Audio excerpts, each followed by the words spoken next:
Many thanks, Mr. Piyush Goyal, for speaking to Times Now. And we're speaking in Jerusalem during your visit as Commerce and Industries Minister to this country.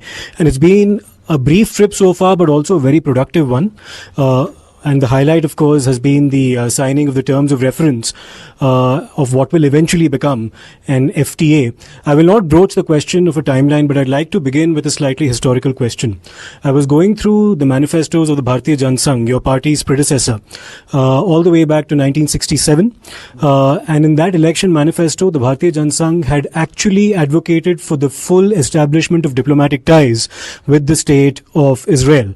Now, as we all know, it was in 1992 that the ties were fully established when Mr. P.V. Narasimha Rao was the Prime Minister.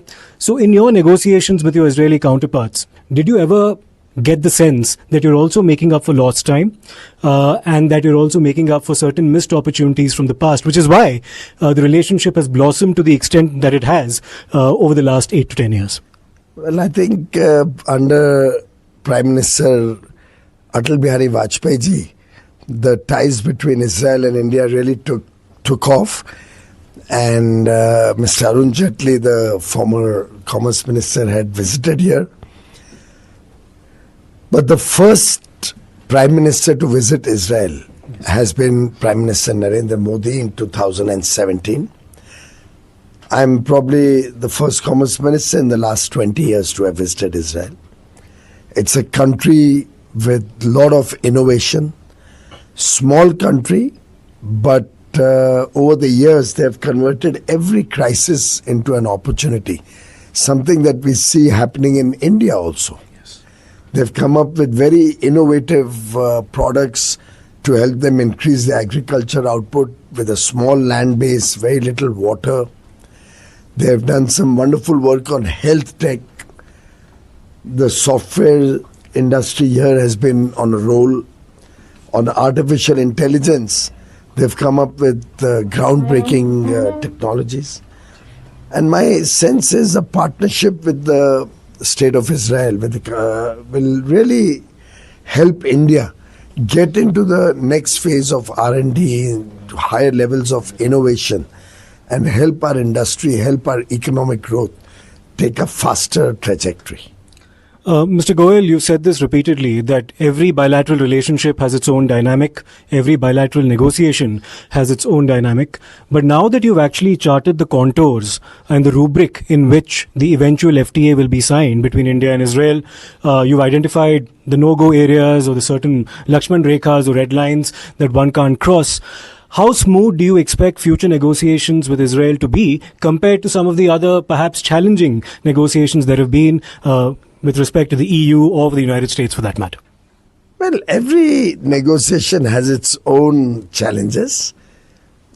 In every negotiation, one tries to address the mutual sensitivities of both nations. Even with my colleague minister, I had extensive discussions yesterday again, and we are meeting after a little time again just now, to see how we can converge on low-hanging fruits, how we can ensure that we don't get down the path of sensitive issues for each other, which only delays decisions.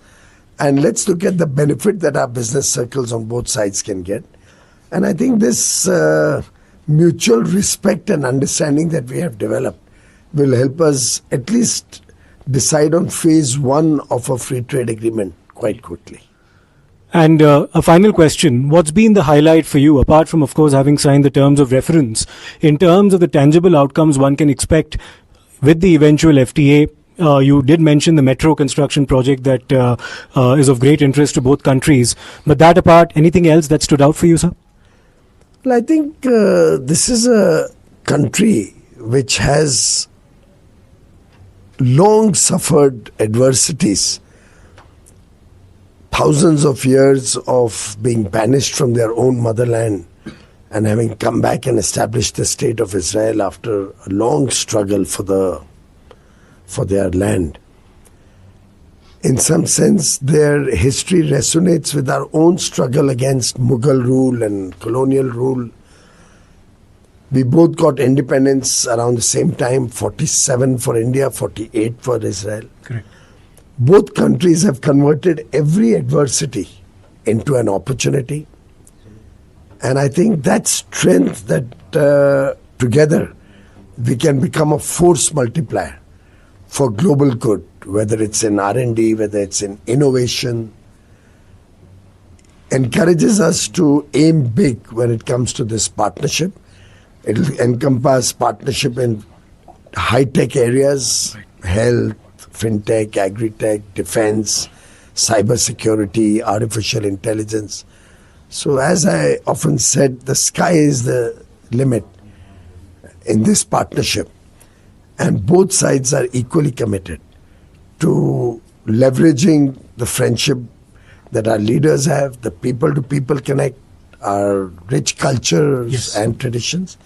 And I'm very confident that we have a bright future ahead of us.